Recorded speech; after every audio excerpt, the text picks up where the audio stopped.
आपको पढ़ना है, आगे बढ़ना है, ठीक है। तो देखिए सबसे पहला चीज अब हम लोग बातें करते हैं इस पर, एक नंबर पे यानी कि श्रेणी क्रम पे हम लोग बातें करेंगे। आखिर श्रेणी क्रम के डिटेलिंग में क्यों चल रहे हैं, क्योंकि श्रेणी क्रम में जो है इससे एएलपी से डायरेक्ट क्वेश्चन आया था। देखिए पूरा पढ़िएगा तब जाके उस क्वेश्चन को बना पाइएगा, ठीक है। सीरीज कॉम्बिनेशन, तो एक चीज ध्यान देते हैं यहाँ पर क्या आता है, सीरीज कॉम्बिनेशन से देखिए कितना सवाल आता है, इस चीज को ध्यान देते हैं। सबसे पहले एक फिगर बनाते हैं और उस फिगर के जरिए समझने का प्रयास करते हैं, ठीक है। तो चलिए यहाँ से जो है हम क्या करते हैं, रेसिस्टेंस ले लेते हैं, एक दो ज्यादा नहीं लेंगे रेसिस्टेंस, दो ही रेसिस्टेंस लेते हैं, ठीक है। यहाँ से इसको इस तरह से बना दीजिए, इधर हो गया इस तरीके से, यहाँ से इस तरीके से बता दीजिए, ज्यादा कुछ नहीं लगा रहे हैं, ठीक है। यहाँ मानिए इसका ये छोर हो गया, इसका ये छोर है, तो यहाँ से मानिए ये हमारा भी 1 हो जाएगा, यहाँ पे वोल्ट 2 हो जाएगा, ठीक है। यहाँ से ध्यान दीजिएगा, और ये हमारा रेसिस्टेंस 1 है, ये हमारा रेसिस्टेंस 2 है, और देखिए इधर पॉजिटिव टर्मिनल होता है, इधर नेगेटिव, यहाँ पे सिर्फ और सिर्फ सेल लगाए हैं, ठीक है। यहाँ पे क्या लगा हुआ है, सेल लगा हुआ है भैया, यहाँ पे वोल्ट, याद रखिएगा, ठीक है।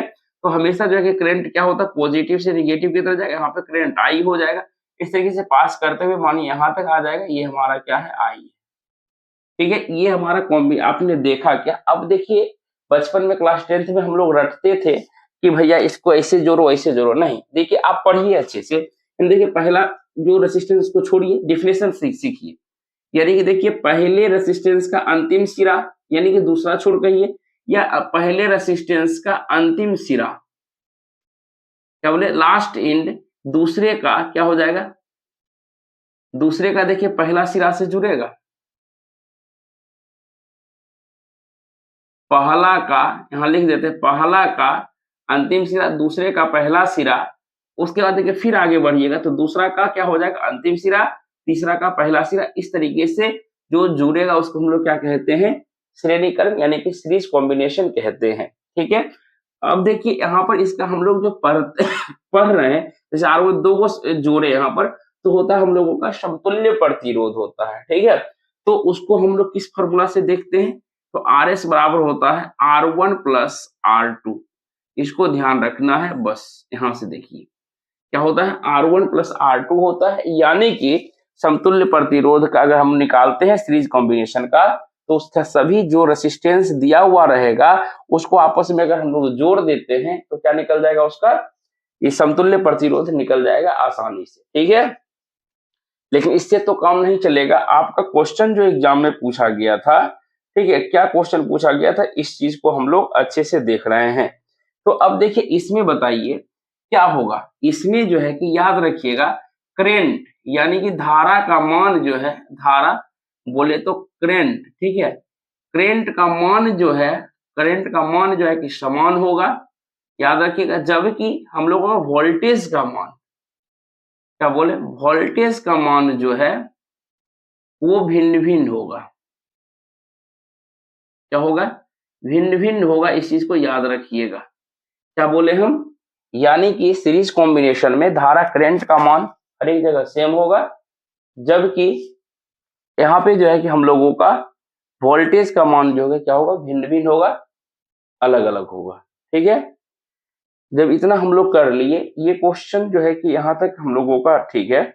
और याद रखिएगा सीरीज कॉम्बिनेशन जो है फॉलो, यानी कि यह जो है ओम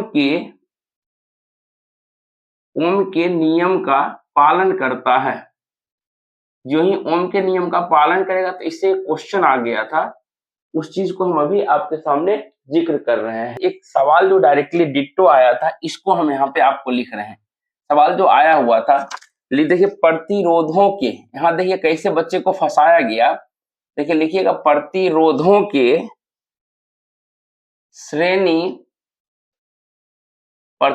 श्रेणी क्रम संयोजन में प्रत्येक प्रतिरोध, ये क्या लिखा हुआ, प्रत्येक प्रतिरोधक में वोल्टता किस प्रकार बंटित होती है। देखिए यही क्वेश्चन है, ठीक है। तो अब देखिए जब सर हमने पूरा ये पढ़ लिया, तो क्या इस सवाल का जवाब दे पाएंगे क्या? तो देखिए, इस सवाल का जवाब देने के लिए आपको ज्यादा सोचना नहीं है। देखिए, क्योंकि ओम का नियम क्या कहता है सर, V इक्वल टू क्या होता है, IR होता है, ठीक है। तो क्या बोला गया कि प्रतिरोधों के श्रेणी क्रम यानी कि सीरीज कॉम्बिनेशन में जुड़ा हुआ, बोला कि प्रत्येक प्रतिरोधक का जो वोल्टता होगा यानी R जो और इसके बीच का रिलेशन जो होगा VR का क्या हो जाएगा, क्योंकि देखिए ये क्या है, डायरेक्टली प्रोपोर्शनल है, इसको हम लोग हिंदी में कहते हैं अनुपातिक कहते हैं। क्या कहते हैं, अनुपातिक कहते हैं। तो यहाँ पर लिख सकते हैं इसका आंसर क्या हो जाएगा, प्रतिरोध के अनुक्रमानुपाती होता है, ठीक है, अनुक्रमानुपाती रूप। इसको लिख लीजिए बच्चे, बहुत बार बच्चे गलती करके आ गए, ठीक है, लेकिन हमने सही किया था, ठीक है, अच्छे से लाइन बाय लाइन पढ़ा था, इसलिए हमने सही किया था। कैसे आया ये चीज आपको हमने बता दिया। देखिए अब सीरीज कॉम्बिनेशन से कितना क्वेश्चन आता है, यहाँ पे देखिए अगर इसको जब पूरा करिएगा, इसमें बहुत चीज, दो चीज याद रखिएगा, ठीक है। दो चीज के लिए क्या याद रखिएगा, एक देखिएगा होता है एमीटर, एक क्या होता है एमीटर होता है, और एक देखिएगा वोल्ट मीटर होता है। क्या होता है, वोल्ट मीटर होता है। ये दोनों बेसिक नीड है, ठीक है। बेसिक नीड इसलिए बोल रहे हैं क्योंकि आपसे पूछा जाता है क्वेश्चन, यहाँ से क्या क्वेश्चन पूछा जाता है, इस चीज को ध्यान देते हैं। हाँ, कि आपको जैसे सीरीज कॉम्बिनेशन आप पढ़ लेते, सीरीज कॉम्बिनेशन में किस किस एलिमेंट को यानी किस किस यंत्र को जोड़ा जाता है, सबसे पहला सवाल। तो देखिए कि सीरीज में हम लोग एमीटर को भी जोड़ते हैं, फ्यूज को भी जोड़ा जाता है, उसके बाद हो गया एमसीबी ले लीजिए, फ्यूज हो गया, एमसीबी हो गया, या स्विच ले लीजिए। स्विच ऐसे नहीं लिखा था, ऐसे लिखा था, कहिएगा कि सर स्विच आप गलत लिखे हैं, स्विच, ठीक है। ये स्विच एमीटर हो जाएगा, फ्यूज हो जाएगा, स्विच हो जाएगा, और ये सभी चीज जो है कि हम लोग क्या करते हैं सीरीज कॉम्बिनेशन में लगाते हैं, ठीक है। एमीटर को, इसको तो हमेशा लिख दीजिए, एमीटर को हमेशा किस में लगाते हैं, हमेशा सीरीज में लगाया जाता है, फ्यूज हो या एमसीबी हो, स्विच हो, ठीक है। तो अब देखिए छोटा छोटा हम यहाँ से बताते हैं, एमसीबी का फुल फॉर्म आपसे पूछा जाता है कि एमसीबी का फुल फॉर्म क्या होता है। तो इसका लिख लीजिएगा miniature circuit breaker, full form इसका लिखिएगा मिनिएचर सर्किट ब्रेकर। क्या हो जाएगा, मिनिएचर सर्किट ब्रेकर, इसको लिख लीजिए। एमसीबी का फुल फॉर्म आपसे पूछा जाता है, इसमें ज्यादा कुछ नहीं है। अब एमसीबी आप घर में भी देखे होंगे कि अब धीरे धीरे इलेक्ट्रिक को अच्छे पर्पज से बनाने के लिए एमसीबी लगा दिया जाता है। जो ही करंट या कोई शॉर्ट सर्किट वगैरह जल्द से एमसीबी गिर जाता है और हमारा एप्लियंस जो भी है खराब होने से बच जाता है, ठीक है। लेकिन मेन जो है कि आपको यहाँ से पढ़ना है एमीटर के बारे में और पढ़ना है फ्यूज के बारे में। पहले एमीटर का जानकारी ले लेते हैं, फिर हम लोग फ्यूज के बारे में जानेंगे, जो कि क्वेश्चन बहुत रहता है। देखिए एमीटर को हम लोग AMMETER भी लिखेंगे, एमीटर, ठीक है। अब देखिए एमीटर को हमेशा क्या सिर्फ सीरीज में जोड़िएगा। एमीटर का देखिए सिंबल क्या होता है, गोल इस तरह से घिरा हुआ रहेगा और ए भी लिखा हुआ रहेगा बीच में, तो समझ जाइएगा क्या है, हमारा एमीटर है। ये चीज हो गया, ठीक है। अब देखिए एमीटर से जो है आपको ये पूछा जाता है कि एमीटर जो है कि क्या चीज मापता है, तो यह देता हमको विद्युत धारा मापता है। क्या करता है, यानी कि विद्युत धारा मापता है। क्या करता है यह एमीटर जो है कि हमारा विद्युत धारा यानी कि इलेक्ट्रिक करंट को मापेगा, इलेक्ट्रिक करंट को मेजर करेगा। इसको मेजर करेगा, इलेक्ट्रिक करंट को मेजर करता है, इस चीज को लिख लीजिए, ठीक है। आगे देखिए आप पूछेगा कि भैया एक आदर्श मानिए अगर हम लोग एमीटर लेते हैं, यानी आइडियल आदर्श, हम लोग ये क्वेश्चन आया हुआ है, एक आदर्श हम लोग एमीटर लेते हैं, ठीक है। आदर्श एमीटर का मतलब समझ रहे हैं ना, यानी कि आइडियल एमीटर अगर हम लोग लेते हैं सर, तो आइडियल एमीटर का प्रतिरोध क्या होना चाहिए, ये क्वेश्चन पूछा गया है। तो आदर्श एमीटर का प्रतिरोध जो है वो 0 होता है। क्या होता है आदर्श, यहाँ पे जो है कि आदर्श आंतरिक प्रतिरोध लिख दीजिए तो ज्यादा अच्छा रहेगा। आंतरिक प्रतिरोध क्या होता है, 0 होता है। इस चीज को याद रखिएगा, ये क्वेश्चन हमेशा पूछा गया और पूछता भी है आपको, ठीक है। और इससे ज्यादा जो है कि इससे क्वेश्चन नहीं रहता है, ठीक है।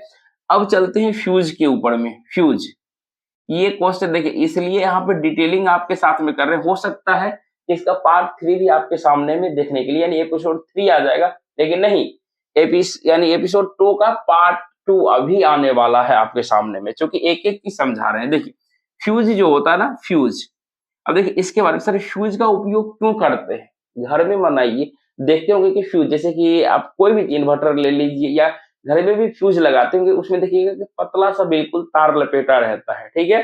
तो कुछ देखिएगा कि ओरिजिनल फ्यूज जो होता है उसमें देखिएगा कि शीशा का बना होता है, उसके अंदर में एक तार रहता है, ठीक है। तो आखिर आपसे पहले तो फ्यूज का उपयोग जो है लिख लीजिए कि फ्यूज का उपयोग जो है हम लोग क्या करते हैं, यंत्र को बचाने के लिए करते हैं, सिंपल सी बात है।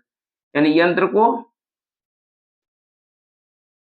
को बचाने कहिए या शॉर्ट सर्किट से कोई भी सामान को खराब होने से, यानी कि सेफ्टी पर्पस के लिए करते हैं, सिंपल सी बात में है, यही चीज लिखिए, इससे ज्यादा कुछ मत लिखिएगा, ठीक है। उसके बाद देखिए आप जो है कि सर्किट से, हम बोले ना सर्किट से बचाने के लिए या सर्किट से यंत्र को बचाने के लिए लिख दीजिए, ठीक है। अब देखिए ये चीज हो गया ना, आखिर आपसे पूछेगा भैया फ्यूज जो है कि किस चीज का बना हुआ होता है, तो यहाँ से टीन प्लस में लिखिए लेड, यानी कि टीन प्लस लेड जो होता है दोनों को मिलाइएगा तो बनेगा हमारा मिश्र धातु बनेगा। टीन को हम लोग क्या कहते हैं, लेड को पीबी कहते हैं, टीन को एसएन कहते हैं, यानी कि इस तरीके से हम लोग इसको लिख सकते हैं, ठीक है। अब देखिए आखिर फ्यूज में होता क्या है, फ्यूज देखिएगा क्या होता है कि तुरंत गल जाता है, ठीक है। फ्यूज क्या होता है, तुरंत गल जाता है। तो इस चीज को ध्यान रखिएगा कि इसका दो चीज होता है, एक ये प्रतिरोध होता है, एक होता है प्रतिरोध। अगर आपसे पूछे कि फ्यूज का प्रतिरोध क्या होता है तो कहिएगा कि फ्यूज का प्रतिरोध उच्च होता है। अगर आपसे पूछे कि भैया गलनांक क्या होता है, क्योंकि तुरंत गल जाता है, तो कहिएगा कि सर जी यह जो होता है हमारा बिल्कुल ही निम्न होता है, तुरंत गल, यानी कि तुरंत गल जाता है, ठीक है। तो फ्यूज से इतना ही सवाल रहता है, इससे ज्यादा सवाल आपको नहीं पूछा जाता है फ्यूज से, ठीक है। चलिए यहां तक हम लोगों का खत्म हो गया फ्यूज का काम, ठीक है। तो श्रेणी क्रम से इतना सवाल आपके बनते हैं, तो इतना सवाल को आप ध्यान रखिएगा तो बहुत ही अच्छा आपके लिए रहेगा। तो अब हम लोग चलते हैं दूसरा सीरीज, यानी कि ये खत्म हो गया, अब हम लोग चलेंगे पैरेलल कॉम्बिनेशन पे।